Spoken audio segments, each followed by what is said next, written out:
This one's gonna hurt, but it's something that I need to do.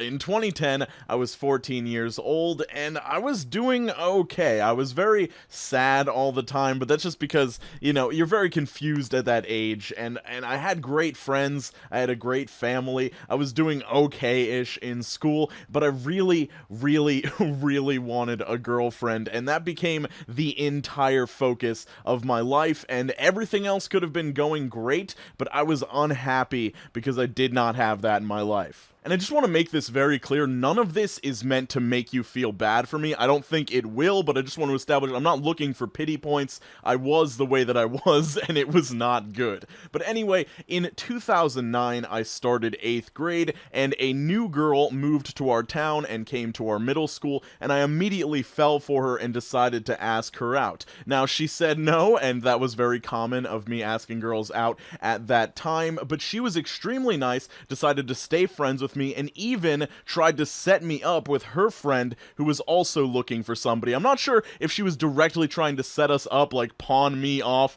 onto her friend so that I would leave her alone, or if she just wanted us to become friends, but anyway, I started talking to this other girl. So let's call the new girl at my school that I had a crush on Lucy, and her friend that she tried to set me up with afterwards, Sarah. This story is going to primarily focus on Sarah from now on. So I was talking with Sarah, and honestly, things were going very well. Like, we talked on the phone, we were texting constantly for around a week, and then she went on a trip to New York and was communicating with me less, and I was starting to get a little bit upset about that because I was so excited. Like, everything was looking up for me for little 14-year-old Q, and I was ready to, like, get into a relationship. So I decided that I was going to ask Sarah out. Yeah, a week in might have been a little bit early, but I thought that things were going well. I didn't want to wait too long and end up getting friend-zoned. So I decided that the best plan of action was to write a song to ask her out, or more accurately, write song lyrics to ask her out. I'd shown her some of my lyrics in the past.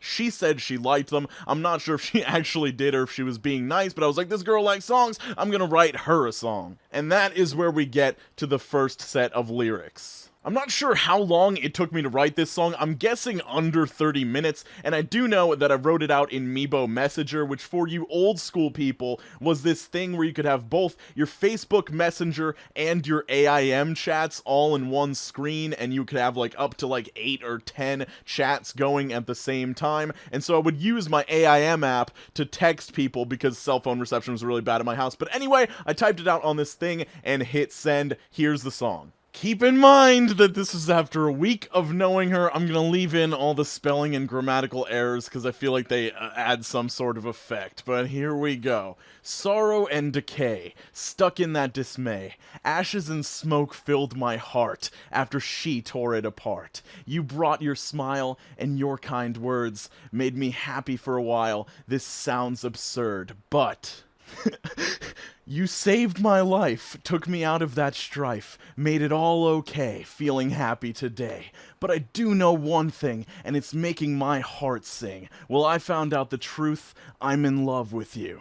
It might not be what you want to hear, but it's coming out anyway, dear. You're the one. Your smiling face still makes me cry, puts me in my place. So here we go again. You saved my life, took me out of that strife, made it all okay, feeling happy today. But I do know one thing, and it's making my heart sing. Well, I found out the truth, I'm in love with you.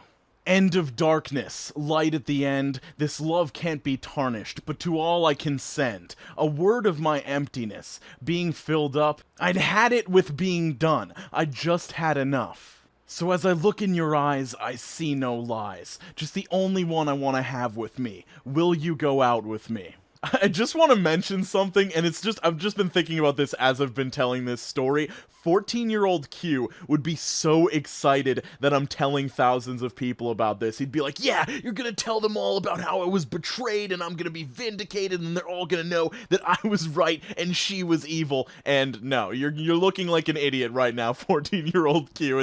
This is not gonna go well for you, dude. So I just want to go over a few things because, God, it gets more brutal. It seems like it gets worse every single time I read it. I read these songs on stream like a couple months ago, and it hurts even more reading it today and just thinking about the mindset that I was in. I do want to, like, defend young Q in a certain capacity. With this song, at least, it does get worse as we go deeper into, like, the 17 or 18 songs I posted on Facebook. This one was just a fundamental misunderstanding of what love is and what people want to hear that early on. Like, I was just too excited, and so I put out this crazy thing, but also, huge mistake, I kind of throw her best friend under the bus. I'm like, I'm stuck in this dismay, and ashes and smoke are filling my heart after she tore it apart. I'm talking about her best friend. Like, you know that person that you've known way longer than me, that you have this history with and really like? Well, she ruined my life, and now you're here to fix it. Just wanted to make a note, you saved my life. Completely extra and ridiculous, and puts way too much pressure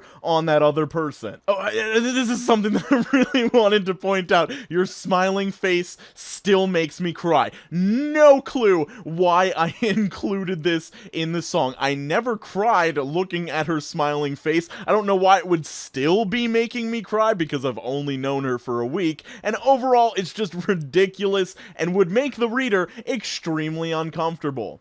I also like the line, I'd had it with being done, so I was done with being done. I don't know how that works at all. And also, the amazing finisher, just the only one I want to have with me, will you go out with me? I think I looked back at the song and thought that this was the worst part because I accidentally rhymed me without realizing it. I think that's a testament to how short I actually spent on this song and didn't really proofread it, or I proofread it once and it didn't do a good job at that. So I bet you're all wondering how she responded to this, and one thing that I really wish I knew is when in the course of reading this she noped out and was like, I can't do this anymore. I wonder if she actually made it to the end, or if she just like deleted my number out of her phone after getting to like the first I love you. But basically, she did not respond to the story. She just ghosted me. I think I may have sent a follow-up message being like, hey, what'd you think of the song? But her lack of response should have been all the answer I needed. And this brings me to the title of this video, because I think after she didn't respond for a while, I decided to, for some reason,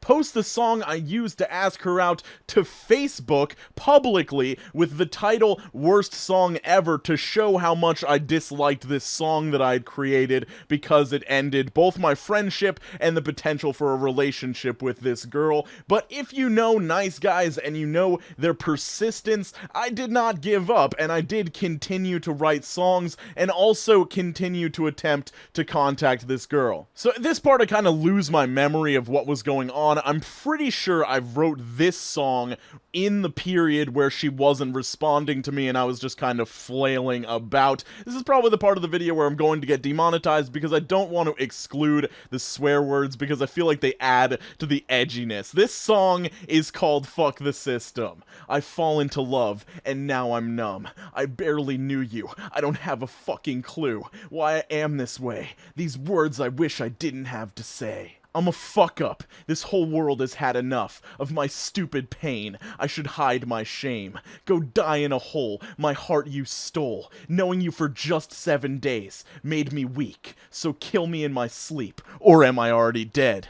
Oh, I was into screaming music at this time. I still am, and I'm pretty sure that the capitalized words are supposed to be screaming sections of the song. I want to let you go, this fucked up side I've never shown, but you've seen the truth. Talking to me is like verbal abuse. The only thing I regret is everything. I want you to forget all about me, because the world will see. My life ain't meant to be. I'm just a creep. I'm just a loser. Take me off this earth, 'cause I'll never be for her. It's not you. It's not anyone. It's just me and this gun. Okay, so first off, I just want to establish, one, this song dials up the edginess to 11, and two, I don't know why it's called Fuck the System. The only thing I'd think of is that I'm blatantly ripping off the title of a System of a Down song, but this has nothing to do with, like, the system or the man. It's just me hating myself. And also, like, so there's a lot of self-loathing in this song. Like, there's just so much wrong with me, I'm a fuck up, everybody's tired of my bullshit, I'm the worst ever. But, like, it also has a strong, like, aura of pay attention to me, reach out to me and make sure I'm okay. Like, even though I'm saying, like, I want you to forget all about me, that's not what I wanted. I wanted her to reach out and check in and make sure I was doing okay and be like, no, it's not that big of a deal, you're fine, your song was actually really sweet, or something like that. I don't know. I just don't know why I posted this publicly, because she was the only person whose attention I was trying to get. I can't remember perfectly. I may have actually sent this song directly to her, but I don't know if I did that or not. So before we get into some of the highlights of this song and I just talk about them and how stupid they are, I do want to say that if my memory serves me correctly, I wanted her to know that I regretted writing that song, but I also wanted to pull a poor me card and just be like, I'm so damaged, I'm so messed up, please come fix me, just like the first song was saying that she had already done. I do like some of the recognition, knowing you for just 7 days, I say. Like, I know that that was way too short of a period of time to be so intense about this whole situation, so I do like that I recognize that. That was the one good point of this song, and then it just gets really, really bad, saying I should just go die in a hole, kill me in my sleep, or am I already dead? Oh, I think I left out those words you said. I don't know what that means, but I left it out in the initial reading. Talking to me is like verbal abuse. I actually kind of like that line, because it's very, like, accurate to talking to a nice guy TM meme. Take me off this earth, cause I'll never be for her. That is such a manipulative line, because it's literally saying, like, I don't want to be alive because I'm not meant to be with this girl, and then it's not you, it's not anyone, it's just me and this gun. Like, I didn't have a gun, but you know the idea that I'm trying to portray here. So overall, the impression I get out of all of this is that I was really only concerned with myself and getting out my feelings and guilting people, as opposed to actually thinking about how she felt about this entire situation and how this song might make her feel if she read it, because I'd imagine it would make her feel bad and scared, possibly not concerned for me, but just concerned of what I'm capable of and all that stuff. And there is more to the story, and there are like 15 or 16 more songs to go over. If you guys would want a part 2, 3, 4, 5, please let me know. It was interesting going down memory lane in this capacity. I really did enjoy it, as messed up as it is. So let me know if you'd like this thing. I do want to establish one thing. A couple people in the previous video that I did where I mixed Nice Guy stories with one of my Nice Guy songs were like, dude, this song isn't good at all, man. Like, you should feel bad. And I'm like, yeah, obviously. Like, a lot of people seemed to think that I was, like, proud of this work. I'm not proud of this whatsoever. It's very bad, and hopefully I could write a better song nowadays. But yeah, this is not work that I'm happy about. It is very bad, and the message is horrible, and everything about it sucks. But skate on to the best of your abilities. Please do not be like this. If you know somebody like this, send them this video so they can see this retrospective look at, you might have felt this way in the moment, but in retrospect, you're gonna feel super stupid. So skate on to the best of your abilities, make sure you're drinking more water, and I will see you very soon. I love you guys.